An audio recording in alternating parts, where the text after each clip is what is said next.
It's always hard for me to figure out what I want to say. Like, I want to share. I don't know what to share. What's on my mind?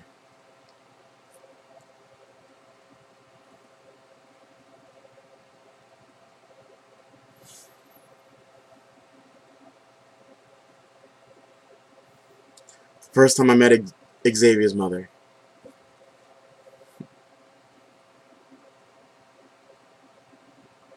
We were at a facility to help people who are struggling with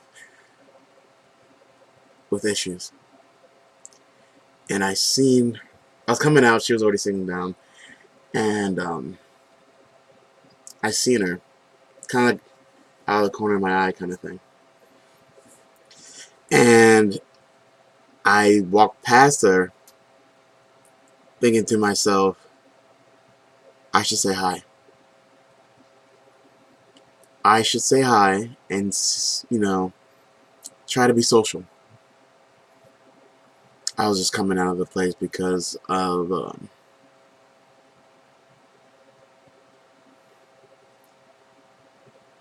I was trying to learn how to be more open, take chances with people. Michael's always told me that people are worth taking chances for. I never really believed that before, but with time passing, I realized that I actually have to start trusting people,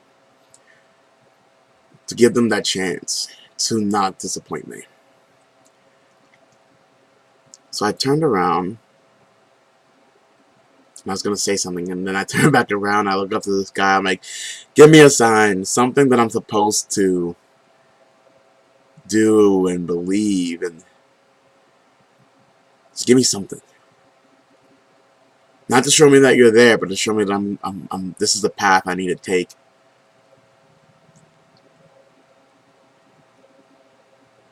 And right there and then, I realized I missed my bus. It was just going by. My brother was on that bus, I didn't know. But he saw me looking up at the sky, and then turning around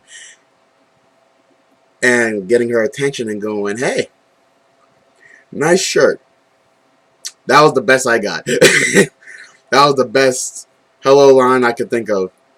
And she looked at me and said, thanks. And went back to what she was doing.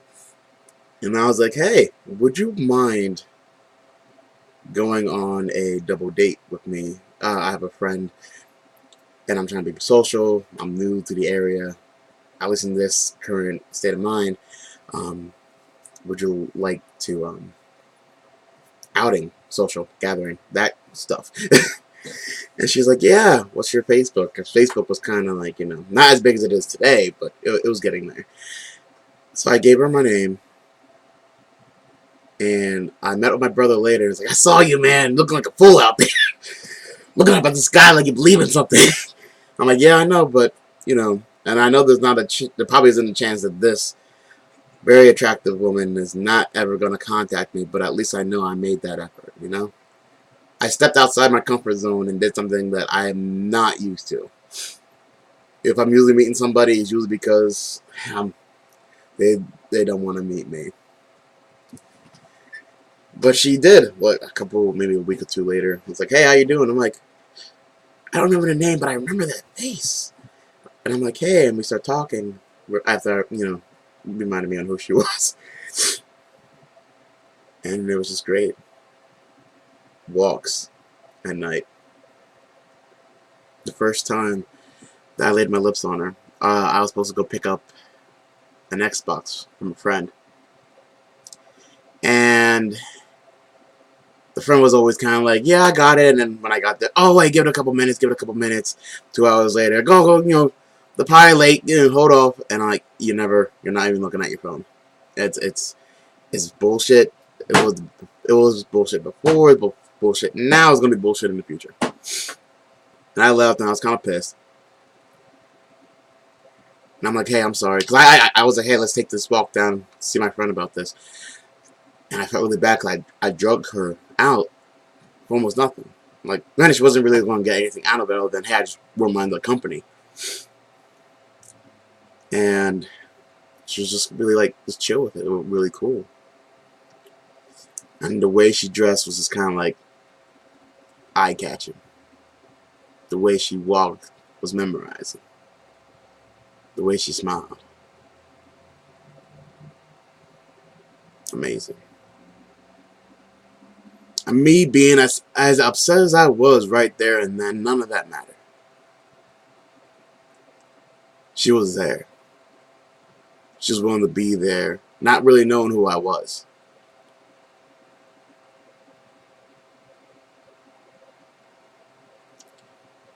And once again, I looked up at the stars and realized it looked amazingly beautiful. Something I never really looked at, but I looked up at them like, hey, there are stars, and I don't really notice them. But then I looked down and I realized I didn't care about the stars. Because I had her in front of me.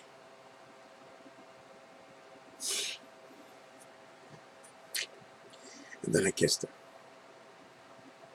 And like she said, it was fireworks.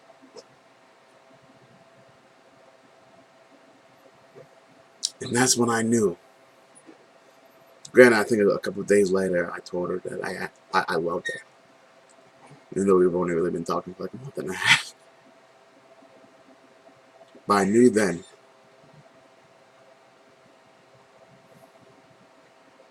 I just knew. An old fool is what I am, but a hopeless romantic, it seems.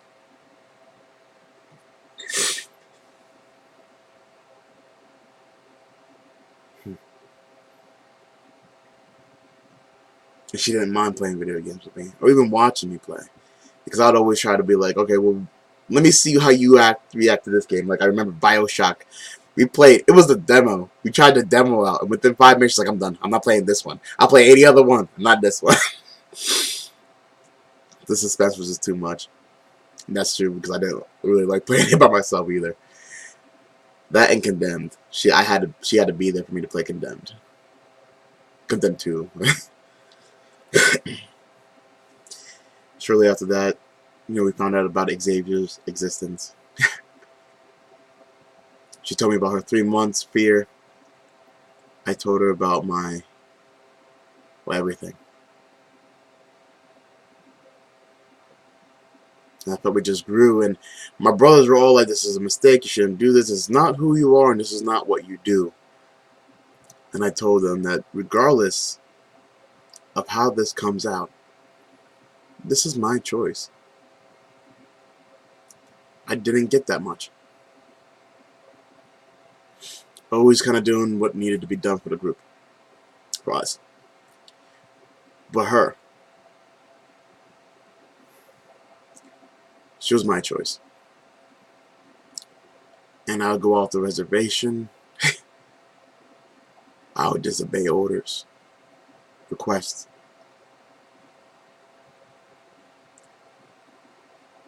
Because I knew who she was to me. And I say all this because today I was on Facebook and I saw a post that said, is it possible to hate or even dislike somebody now that you used to idolize then? And I'm paraphrasing, I don't remember the exact words, but I thought of her and I realized I can't hate her. I chose her.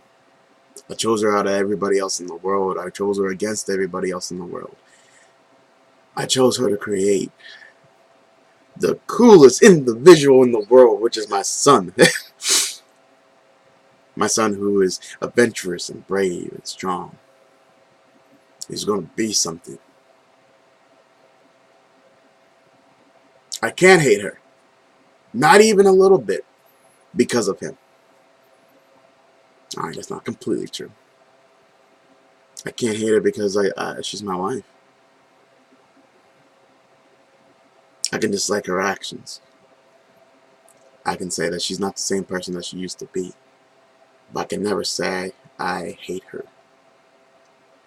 Because even in hate, you have to love to hate. And that's something most people don't seem to grasp. Chuck helped me understand that. Not with her situation, but in general. To hate somebody, you gotta love them first. Honestly, I'm not ready to hate. I don't want to. because my son's going to see that. And I can't allow that to happen. I can't allow the guy that I used to be before I met her take my son.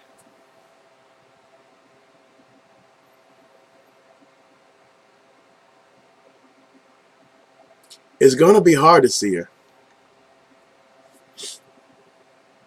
I'm going to have to. I'm going to have to communicate with her. I'm going to have to hear her voice in some way, shape, or form. I'm going to have to.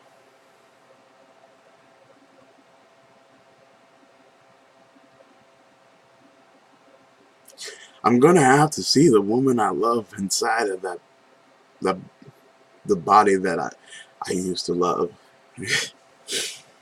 With a woman who probably doesn't care much for me. And that's going to be it. That's going to have to be okay, you know? Because I'll have to go through hell. Because even if she does hate me, even if nothing ever comes out of anything else, the good in her that I saw is in my son.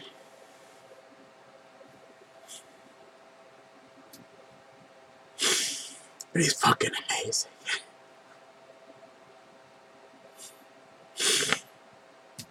Alright, grow up. Getting emotional again.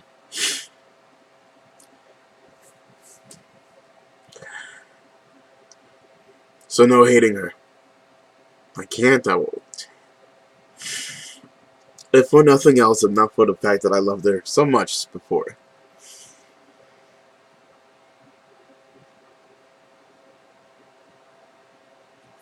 Because my son.